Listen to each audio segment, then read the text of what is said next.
6장. 이스라엘 자손이 애굽 땅에서 나온 지 480년이요. 솔로몬이 이스라엘 왕이 된 지 4년 12월 곧 둘째 달에 솔로몬이 여호와를 위하여 성전 건축하기를 시작하였더라. 솔로몬 왕이 여호와를 위하여 건축한 성전은 길이가 60규빗이요 너비가 20규빗이요 높이가 30규빗이며 성전의 성소 앞 주랑의 길이는 성전의 너비와 같이 20규빗이요 그 너비는 성전 앞에서부터 10규빗이며 성전을 위하여 창틀 있는 붙박이 창문을 내고 또 성전의 벽 곧 성소와 지성소의 벽에 연접하여 돌아가며 다락들을 건축하되 다락마다 돌아가며 골방들을 만들었으니 하층 다락의 너비는 5규빗이요 중층 다락의 너비는 6규빗이요 셋째 층 다락의 너비는 7규빗이라 성전의 벽 바깥으로 돌아가며 턱을 내어 골방 들보들로 성전의 벽에 박히지 아니하게 하였으며 이 성전은 건축할 때에 돌을 그 뜨는 곳에서 다듬고 가져다가 건축하였으므로 건축하는 동안에 성전 속에서는 방망이나 도끼나 모든 철 연장 소리가 들리지 아니하였으며 중층 골방의 문은 성전 오른쪽에 있는데 나사 모양 층계로 말미암아 하층에서 중층에 오르고 중층에서 셋째 층에 오르게 하였더라. 성전의 건축을 마치니라. 그 성전은 백향목 석가래와 널판으로 덮었고 또 온 성전으로 돌아가며 높이가 5규빗 되는 다락방을 건축하되 백향목 들보로 성전에 연접하게 하였더라. 여호와의 말씀이 솔로몬에게 임하여 이르시되 내가 지금 이 성전을 건축하니 네가 만일 내 법도를 따르며 내 율례를 행하며 내 모든 계명을 지켜 그대로 행하면 내가 내 아버지 다윗에게 한 말을 네게 확실히 이룰 것이요 내가 또한 이스라엘 자손 가운데에 거하며 내 백성 이스라엘을 버리지 아니하리라 하셨더라.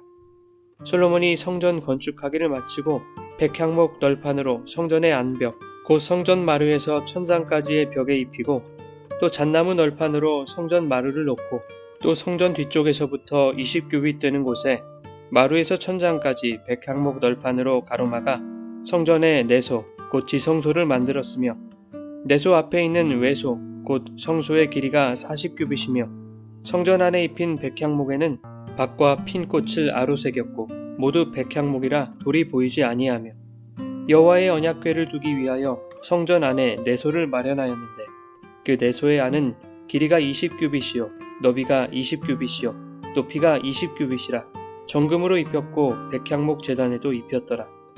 솔로몬이 정금으로 외소 안에 입히고 내소 안에 금사슬로 건너지르고 내소를 금으로 입히고 온 성전을 금으로 입히기를 마치고 내소에 속한 제단의 전부를 금으로 입혔더라.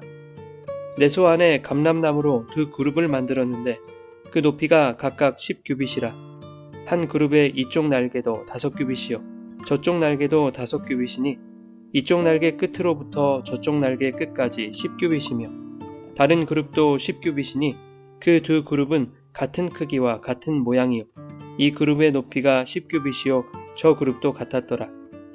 솔로몬이 내소 가운데에 그룹을 두었으니 그룹들의 날개가 펴져 있는데 이쪽 그룹의 날개는 이쪽 벽에 닿았고 저쪽 그룹의 날개는 저쪽 벽에 닿았으며 두 날개는 성전의 중앙에서 서로 닿았더라. 그가 금으로 그룹을 입혔더라. 내 외소 사방 벽에는 모두 그룹들과 종려와 핀 꽃 형상을 아로새겼고 내외 성전 마루에는 금으로 입혔으며 내소에 들어가는 곳에는 감람나무로 문을 만들었는데 그 문 인방과 문설주는 벽의 5분의 1이요 감람나무로 만든 그 두 문짝에 그룹과 종려와 핀 꽃을 아로새기고 금으로 입히되 곧 그룹들과 종려에 금으로 입혔더라. 또 외소의 문을 위하여 감람나무로 문설주를 만들었으니 곧 벽의 4분의 1이며 그 두 문짝은 잣나무라 이쪽 문짝도 두 짝으로 접게 되었고 저쪽 문짝도 두 짝으로 접게 되었으며 그 문짝에 그룹들과 종려와 핀 꽃을 아로새기고 금으로 입히되 그 새긴 데에 맞게 하였고 또 다듬은 돌 3켜와 백향목 두꺼운 판자 1켜로 둘러 안뜰을 만들었더라. 넷째의 15월에 여호와의 성전 기초를 쌓았고 11째의 불월 곧 8째 달에 그 설계와 식양대로 성전 건축이 다 끝났으니 솔로몬이 7년 동안 성전을 건축하였더라.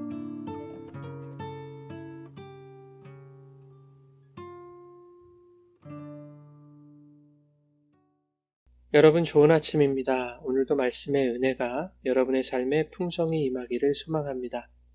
본문은 솔로몬이 성전을 건축하는 장면입니다. 3년간의 준비 기간을 거쳐 재위 4년째 되는 해에 성전 건축을 시작했습니다. 그리고 11년째 되는 해에 7년에 걸친 성전 건축을 마무리했습니다. 솔로몬의 치적을 꼽으라면 단연 성전 건축이라고 말할 수 있습니다. 더욱이 이것은 하나님께서 다윗에게 하신 약속의 성취라는 점에서 높게 평가되고 있습니다. 이러한 점에서 오늘날 교회에는 성전 건축에 대한 동경이 있습니다. 그것을 목회 인생의 가장 큰 목표로 삼는 목회자들도 많이 있습니다. 성전 건축에 동참한 성도들은 자신의 헌금과 헌신이 녹아있다는 것에 대단한 자부심과 긍지를 느낍니다. 성전을 건축하는 것이 하나님 경외함의 절정으로 인식되는 분위기가 오늘날 교회 안에 교묘히 둥지를 틀었습니다. 더 크고 더 화려하고 더 웅장하게 지으면 하나님도 크게 영광을 받으실 것 같은 근거 없는 생각들을 하는 것 같습니다. 아마도 오늘날 교회가 솔로몬이 성전을 건축한 것을 두고 하나님을 경외하는 솔로몬의 최고의 업적이라는 식으로만 설교했기 때문이 아닐까 생각됩니다. 하나님이 주신 지혜로 오랜 시간 공을 들여서 다윗에게 약속하신 하나님의 처소를 건축한 솔로몬의 순종과 하나님의 경외에 대해서만 지나치게 강조했던 것이죠. 하지만 하나님께서 성전을 건축한 그 솔로몬을 기쁘게 생각하셨는지는 의문입니다. 열왕기서는 이스라엘 왕들의 치적을 기리고 칭송하기 위해 기록된 책이 아닙니다. 이스라엘 통일왕국이 왜 남북으로 갈라지고 급기야 바벨론과 아수르에게 각각 멸망하게 되었는가? 그 원인이 무엇인지를 밝히고 다시는 그런 일이 일어나지 않도록 하기 위해서 기록한 책이지요. 열왕기서가 솔로몬을 바라보는 시각도 그의 업적을 칭찬하자는 것이 아닙니다. 어쩌다 솔로몬이 하나님을 버리게 되었는가? 이것에 초점이 있는 것이죠.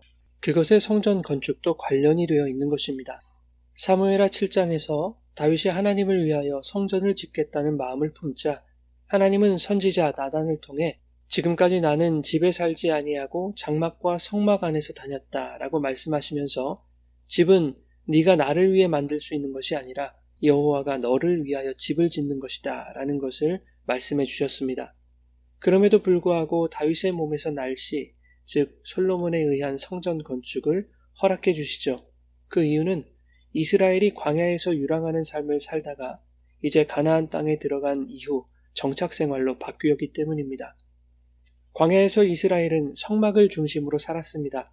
성막은 하나님이 이스라엘을 만나주시기 위해 그들 가운데 찾아오신 하나님의 임재를 상징합니다. 그래서 이스라엘이 이동할 때는 언제나 성막이 앞장섰고 이스라엘이 머무르는 곳에는 항상 성막이 그들 가운데 있었습니다. 하지만 광야 생활이 끝나고 정착 생활이 시작되면서 각지에 퍼져 있던 사람들이 찾아올 수 있는 하나님의 처소가 필요했던 것이죠. 또한 다윗 당시에 언약궤는 예루살렘으로 옮겨졌습니다. 하지만 3장에서 솔로몬이 일천번제를 드리는 장면에서 볼 수 있듯이 성막과 번제단과 같은 성막의 기구들은 여전히 기브온에 남아 있었고 이마저도 산당의 성격으로 활용되고 있었기 때문에 성막으로서의 온전한 기능을 가진 장소가 필요했을 것입니다. 또한 그곳에 하나님의 임재를 상징하는 언약궤를 모시고자 했던 것이죠. 광야 시대의 성막이 되었든 솔로몬의 성전이 되었든 변하지 않는 사실이 있습니다. 그것은 거기에 하나님이 계셔야 한다는 것입니다. 그러나 사도행전 7장에서 스데반 집사가 순교 직전에 했던 설교 내용을 보면 솔로몬 성전에 대한 평가가 좋지 않습니다. 사도행전 7장 46절부터 51절에 이렇게 말씀합니다. 다윗이 하나님 앞에서 은혜를 받아 야곱의 집을 위하여 하나님의 처소를 준비하게 하여 달라고 하더니 솔로몬이 그를 위하여 집을 지었느니라. 그러나 지극히 높으신 이는 손으로 지은 곳에 계시지 아니하시나니 선지자가 말한 바 주께서 이르시되 하늘은 나의 보좌요 땅은 나의 발등상이니 너희가 나를 위하여 무슨 집을 짓겠으며 나의 안식할 처소가 어디냐. 이 모든 것이 다 내 손으로 지은 것이 아니냐 함과 같으니라. 목이 곧고 마음과 귀에 할례를 받지 못한 사람들아 너희도 너희 조상과 같이 항상 성령을 거스르는도다.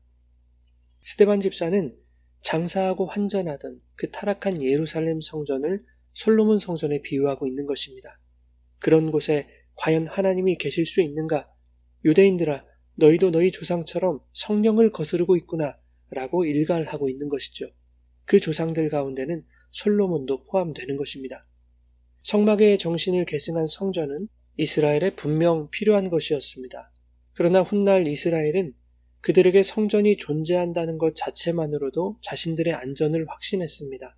또한 그 성전이 온갖 불의와 죄악의 온상으로 변질되었습니다. 성전이 우상이 되었고 강도의 소굴이 된 것입니다. 하나님은 예언자들을 통해 그러한 성전의 불의함과 그 성전 안에서 행해지는 각종 우상적 요소, 종교적 허구성을 폭로하시며 회개를 촉구하셨습니다. 그러나 끝내 이스라엘과 유다는 하나님을 떠나 멸망했고 솔로몬 성전도 무너졌습니다. 후에 바벨론 포로에서 돌아온 스룹바벨을 중심으로 성전이 재건되었지만 말라기서에서 하나님은 그 성전마저도 기쁘게 여기지 않으셨고 그 성전에서 드리는 것을 받지 않으시겠다고 말씀하셨습니다. 훗날 헤롯이 유대인들에 대한 유화 정책으로 스룹바벨 성전을 보수하여 헤롯 성전을 건축했습니다. 역대 성전 중에서 가장 화려하게 지어진 성전이었을 것입니다. 그러나 이 헤롯 성전은 하나님의 성전이 불신자에 의해서도 지어질 수 있다는 두렵고도 엄중한 상징성을 가지고 있는 것입니다.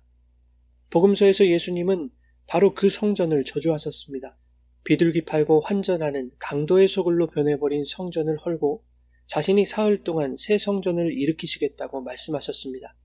예수님이 일으키시겠다고 말씀하신 성전은 십자가에서 죽으시고 사흘 만에 부활하신 자신의 육체를 가리켜 하신 말씀이었습니다. 이렇게 하나님은 인류 역사 속에서 하나님을 위한다는 명분으로 인간이 만든 탐욕과 가식의 성전을 해체하는 작업을 행하고 계셨던 것입니다. 그리고 온전하고 유일한 성전 예수 그리스도를 우리 가운데 보내셔서 그 예수를 영접하는 자들로 하여금 하나님의 처소 곧 성전 되게 하시는 구원의 경륜을 이루어가고 계셨던 것입니다. 고린도전서 3장에 바울의 입을 통해 이렇게 말씀하셨습니다.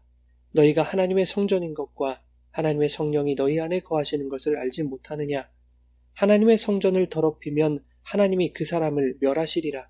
하나님의 성전은 거룩하니 성전인 너희도 그러하니라.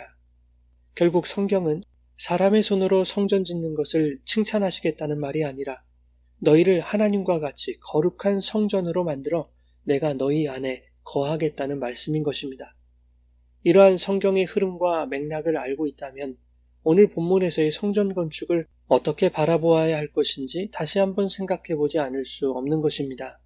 성전은 성막을 계승한다는 의미가 있습니다. 성막은 화려하지 않았습니다. 오히려 외부에서 봤을 때 성막은 가장 볼품없는 장막으로 덮여 있었습니다. 하지만 솔로몬 성전은 성막의 2배 크기로 지어졌습니다. 성막이 단층이었다면 그에 비해 솔로몬 성전은 고층 빌딩과 같은 것이었습니다. 오늘날 이것을 본받아 교회들이 더 크게, 더 높게, 더 화려하게 예배당을 건축하려고 합니다. 그러나 그렇게 대형화된 오늘날 교회의 현실은 어떻습니까? 교회가 커질수록 교회의 영향력은 약화되었고 교회의 규모와 교회의 부패가 비례한다고 말할 정도로 세속화되지 않았습니까? 규모는 커졌지만 거기 어디에도 하나님이 계실 수 없는 껍데기 건물들이 얼마나 많습니까? 예수께서 십자가에 달리신 것은 그러한 껍데기 성전을 무너뜨리기 위함이었음을 기억해야 할 것입니다. 오늘 본문 말씀에서 주목할 만한 구절 중에 하나는 7절 말씀입니다. 성전을 건축할 때 쓰인 돌들은 채석장에서 이미 다듬은 것을 가져다가 사용했다는 것입니다. 성전 속에서는 철 연장 소리가 들리지 않게 하려는 것이었습니다. 이것을 교회 안에서는 소란이나 잡음이 나지 않도록 해야 한다는 것으로 설명하기도 하고 교회는 영적으로 다듬어진 자들의 공동체를 지향해야 한다는 것 등으로 설명합니다. 그러나 이러한 영적 해석들이 성경에 근거를 두고 있지 않다면 성경이 의도하는 참된 의미를 왜곡하는 죄를 범하고 있는 것이죠. 출애굽기 20장 25절 26절에 이렇게 말씀합니다. 내가 내게 돌로 제단을 쌓거든 다듬은 돌로 쌓지 말라. 네가 정으로 그것을 쪼면 부정하게 함이니라. 너는 층계로 내 제단에 오르지 말라. 내 하체가 그 위에서 드러날까 함이니라. 제단을 건축할 때에는 쪼개지 않은 자연 상태의 돌을 사용하라는 규례입니다. 솔로몬이 성전 건축을 할 때 성전 안에서는 연장 소리가 나지 않도록 명하고 있습니다. 이것은 바로 제단 건축의 율법을 따른 것이라는 것을 알 수 있습니다. 그러나 솔로몬의 방식은 눈 가리고 아웅인 것입니다. 하나님께서 철 연장으로 다듬지 않은 자연석을 사용하라고 말씀하신 것은 이스라엘 백성이 애굽에서 바로 그 돌을 다듬는 노역으로 고통을 겪었기 때문입니다. 하나님의 법으로 다스리는 나라에서는 그러한 압제와 폭력이 일어나서는 안 된다는 것을 규례로서 정해주셨던 것입니다. 하지만 솔로몬의 성전 건축에 쓰인 돌들은 성전 안에서만 연장소리가 나지 않았을 뿐이지 많은 노예와 백성들이 이미 다듬어 놓은 돌들이었습니다. 많은 사람들에게 애굽을 방불케 하는 고통이 이미 가해졌다는 뜻입니다. 성전 안에서만 소리가 나지 않았을 뿐이지 이미 성전 밖에서는 백성들의 신음소리가 하늘에 닿았을 것입니다. 그런가 하면 앞선 출애굽기 20장의 제단 건축에 대한 율법에서는 층계를 만들지 못하도록 하고 있습니다. 만일 솔로몬이 그 율법의 정신을 이어받아 건축을 하고 있는 것이라면 성전을 높이 세울 필요가 없는 것입니다. 하지만 8절에 보면 솔로몬은 셋째 층까지 오르는 계단을 만들었습니다. 즉 하나님의 율법에 대한 정확한 기준이 없었다는 것을 알 수 있는 것이죠. 자기의 생각과 의도가 가미되어 있었던 것입니다. 하나님께서 과연 이 성전을 기뻐하실까라는 질문에 선뜻 그렇다고 대답할 수 없는 것입니다. 오늘 본문의 핵심 구절은 12절과 13절입니다. 성전을 건축하는 솔로몬에게 하나님이 이렇게 말씀하시는 것입니다. 내가 지금 이 성전을 건축하니 네가 만일 내 법도를 따르며 내 율례를 행하며 내 모든 계명을 지켜 그대로 행하면 내가 네 아버지 다윗에게 한 말을 네게 확실히 이룰 것이요 내가 또한 이스라엘 자손 가운데에 거하며 내 백성 이스라엘을 버리지 아니하리라 하셨더라. 성전이 중요한 것이 아니라는 것입니다. 아무리 성전을 멋있게 지어도 여호와의 법도와 율례와 계명대로 행하지 않는다면 내가 너희 가운데 있지 않을 것이다. 내가 너를 버리겠다는 말씀인 것입니다. 열왕기상 9장 6절 7절에도 보면 너희가 내 계명과 법도를 지키지 않고 다른 신을 섬기면 네가 내 이름을 위하여 내가 거룩하게 구별한 이 성전이라도 내 앞에서 던져버리시겠다고 말씀하셨습니다. 사랑하는 여러분, 신앙생활은 눈에 보이는 성전을 쌓는 것이 아닙니다. 그것은 모두 무너져버릴 바벨탑과 같은 것입니다. 내 안에 이미 성전으로 들어오신 예수 그리스도의 말씀대로 살아가기를 힘쓰시기 바랍니다. 성령께서는 오늘도 그들 안에서 아직 남아있는 옛 성전을 허물어 가실 것입니다. 내 안에서 세상의 가치와 육적 탐심을 제거하셔서 하나님이 거하실 아름다운 성전들로 만들어 가실 것입니다. 그것을 기대하고 소망하며 오늘도 우리 안에 보이지 않는 거룩한 성전을 세워가시는 성령의 인도하심에 순종하는 삶이 되시기를 예수님의 이름으로 축원합니다.